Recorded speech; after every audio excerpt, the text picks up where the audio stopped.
Jornal da Cidade.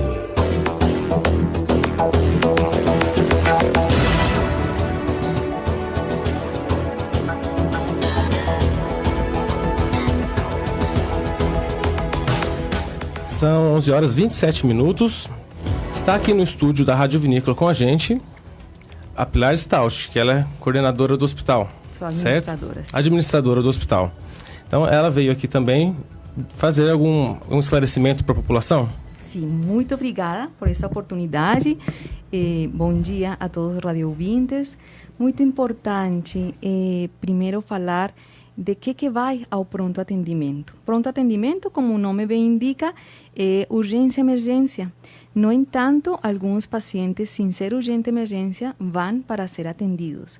Então, só para explicar um pouco para os que nos estão escutando, emergência quer dizer que esse paciente precisa de uma atenção médica imediata, porque pode ter um risco de morte iminente. Então, emergência é uma intoxicação, um acidente, um derrame cerebral, um infarto. Agora, esse Covid, então, chega a pessoa com uma dificuldade respiratória importante ou convulsionando. Então, isso é uma emergência. Uma urgência é que não apresenta um risco de morte iminente, mas pode se agravar. Então, por exemplo, pacientes que têm fraturas, que têm uma asma em crise, que têm um paciente idoso, uma retenção urinária por um tempo prolongado, febre, 38 graus, isso já é uma urgência. Uhum. E ambulatório é uma coisa de baixa complexidade, uma dor de faz 15 dias, unhas encarnadas, isso é um ambulatório. Claro, o paciente chega ao pronto atendimento e nós temos o dever de atendê-lo, mas este paciente pode ser direcionado aos PSFs de origem para tratar de pronto uma dor crônica que no pronto atendimento não vai ser tratado, não vai ser estudado, precisamente pela premura das consultas e pelo volume de pacientes. Agora, com o Covid, então, estamos tendo muita procura.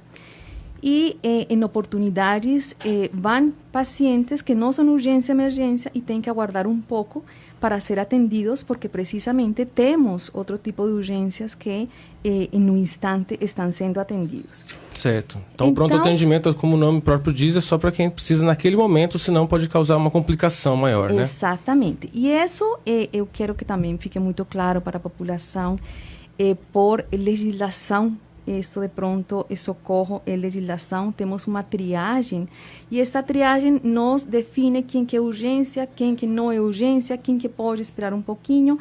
Então, isso todo se faz com critério médico, com critério profissional.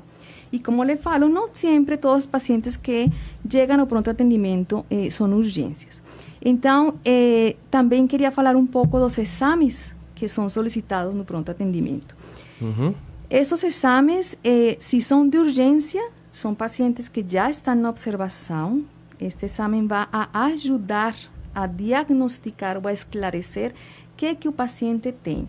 Então, esses exames se fazem por obrigação mesmo no pronto atendimento. Uhum. Raio-X se utilizam também em casos de urgência e emergência, tomografia em casos de urgência e emergência, ultrassom em casos de urgência e emergência. Porque temos que ter critérios e os médicos, que basicamente essa solicitação desses exames é por conduta médica. Então, os médicos são que definem que vai ser urgente, que não vai ser urgente. Não é a administração quem vai autorizar que um exame seja ou não feito. Porque imagina a administração estar atenta aos 3.500 pacientes que se atendem mensalmente na Santa Casa. Então, é uma coisa impossível. É totalmente conduta médica. E se o médico, nesse instante, acha que esse exame vai ser urgente, então avisa a equipe para que logo se realize. Temos protocolos, porque ao não ter protocolos, em urgência e emergência, não se pode mesmo definir um diagnóstico. Então, se passam por diferentes etapas, se fazem todos os exames laboratoriais que a Santa Casa cobre. E se este paciente se vê com outra alteração de urgência, como eu falei, esses exames são solicitados dentro do pronto atendimento. Agora, quando paciente acude e é ambulatorial, então se esse paciente é transferido, por falar assim, para o PSF de origem para que continue no estudo. E ultrassom tem também seus critérios. Um ultrassom, segundo o Colégio Brasileiro de Radiologia e o Conselho Federal de Medicina, só temos um ultrassom de urgência, que é da torção testicular. Porque se não se faz um ultrassom na hora que se suspeita uma torção testicular, pode ter e virar em uma urgência ou emergência cirúrgica. Os demais ultrassom, musculoesquelético, abdominais, que se usam, por exemplo, para um cálculo na vesícula, que se usam para um cálculo no rim, que se usam para alguma lesão musculoesquelética, essas são ambulatoriais, porque o paciente vai precisar de fazer alguns outros exames para chegar a ser operado ou para chegar a ter outro procedimento, tá? Então, isso eu quero que fique muito claro, que os exames solicitados dentro do pronto atendimento têm critérios, têm protocolos, e são conduta médica. Entendi, tá? Certo. Agora vamos falar do repasse. Certo. Foi aprovado na terça-feira, na sessão extraordinária. Sim. O assunto exclusivo da reunião foi o repasse de quase 6 milhões, né? Totalizando 490 mil por mês para o hospital. Sim. É bem importante este repasse. Minha gratidão mesmo à nossa prefeita, que sempre está muito atenta às necessidades da Santa Casa, que a gente mostra para ela todas as dificuldades, tudo o que estamos tendo, e ela corre atrás. Minha gratidão a todos os vereadores que aprovaram este projeto. Se passa neste plano de trabalho, antes de ser aprovado, todas as despesas que este dinheiro pode ser coberto. Então, isso se chama um objeto do contrato. E nesse objeto de contrato se colocam todas as despesas da Santa Casa, porque eventualmente, se esse dinheiro dá para pagar certa coisa, então está legalmente no objeto e pode ser pago. Certo. Porque se a gente, porventura, chegar a utilizar esse dinheiro em outra coisa que esteja fora do objeto, é delito. Certo. Então, nós preocupamos muito com que estejam várias coisas nesse contrato. Esses 490 mil é um dinheiro significativo, mas eu quero explicar muito que a Santa Casa tem despesas muito altas. Claro. Primeiro, os serviços médicos, que não deixamos faltar 2 médicos no pronto atendimento 24 horas. Temos obstetra e pediatra 24 horas. Faz 2 anos que estamos com esta especialidade fazendo o possível porque seja mesmo presencial. Nossas escalas atualmente completas de especialistas. Temos um clínico agora presencial que está sempre atento a todos os pacientes internados. Então, esses médicos à distância, que por legislação também temos que ter, ortopedistas, anestesistas, cirurgiões, todo está sendo coberto com esse dinheiro que nos dá a mútua cooperação, a mais da folha de pagamento dos colaboradores do pronto atendimento. Veja bem, a folha de pagamento nossa não só inclui os colaboradores que nos estão trabalhando neste instante, também temos que pagar os colaboradores afastados que por Covid legalmente tivemos que afastar mesmo do cargo pelo risco que se apresentava. Então, é um gasto a mais, porque temos que pagar os afastados e temos que reemplazar esses afastados. Sim. Então, a folha de pagamento é uma folha de pagamento alta, importante, e também esse dinheiro em materiais e medicamentos. Veja bem, as máscaras conseguíamos, faz um ano atrás, antes da pandemia, uma caixa por R$5. Agora encontramos uma caixa por R$100. As luvas, antes eram R$15, agora encontramos a caixa por R$110. Os medicamentos anestésicos estão 3 vezes mais caros do que conseguíamos antes. Uhum. Então, tudo isso tem que ser contemplado. Os produtos de limpeza não são uma quiboa ou não é um detergente comum. São produtos de limpeza especiais, são específicos. Cada vez que um paciente COVID sai de fazer um raio-x, esse ambiente tem que ser limpo para que entre outro. Então, o gasto é contínuo e é alto. Sim. E alimentos também nós temos que comprar. Infelizmente, as doações não são muitas. E a Santa Casa tem um atendimento muito importante, não só no pronto atendimento como tal, sino também de internações, porque continuamos fazendo cirurgias de urgência, fazendo cirurgias que os pacientes vão complicar, então, que podamos fazer essas cirurgias, a gente faz. Nos perguntam, nossa, mas é que faz tempo minha cirurgia está aguardando. Se, infelizmente, a regional nos falou, parem de fazer cirurgias seletivas pelo risco que se tem do Covid. Temos atualmente internados pacientes Covid dentro da Santa Casa. Isso não é só aqui, né? Está acontecendo no Brasil inteiro.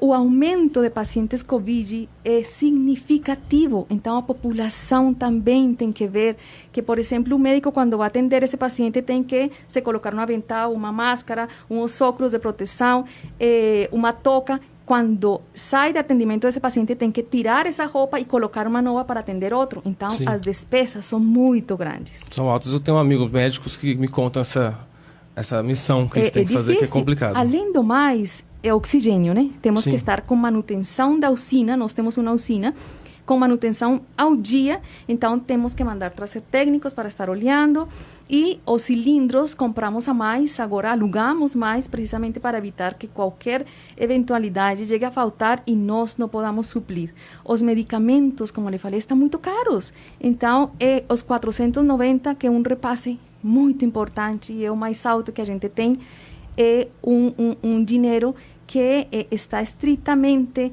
programado para as despesas mais altas que temos. Nós fazemos atualmente mais ou menos 800 raios-x de urgência.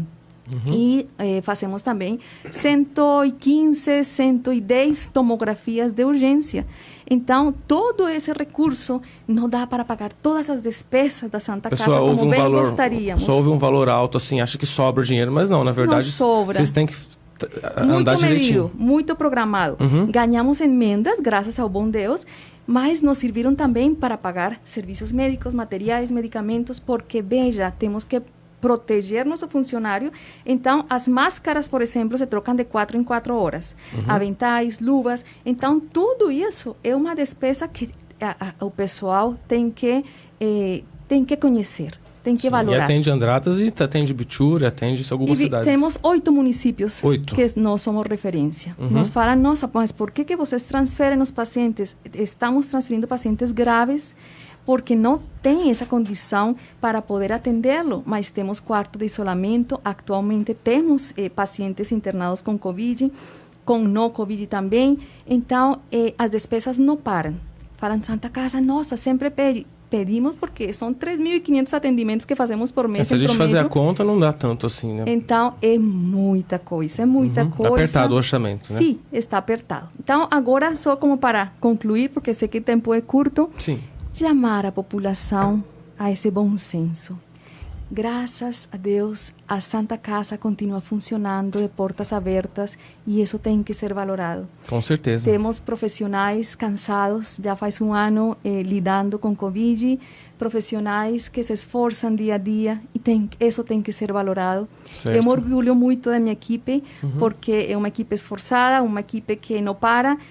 Nós não somos 8 horas e desligamos da Santa Casa. Nós somos 24 horas, 7 dias por semana, tentando fazer o melhor.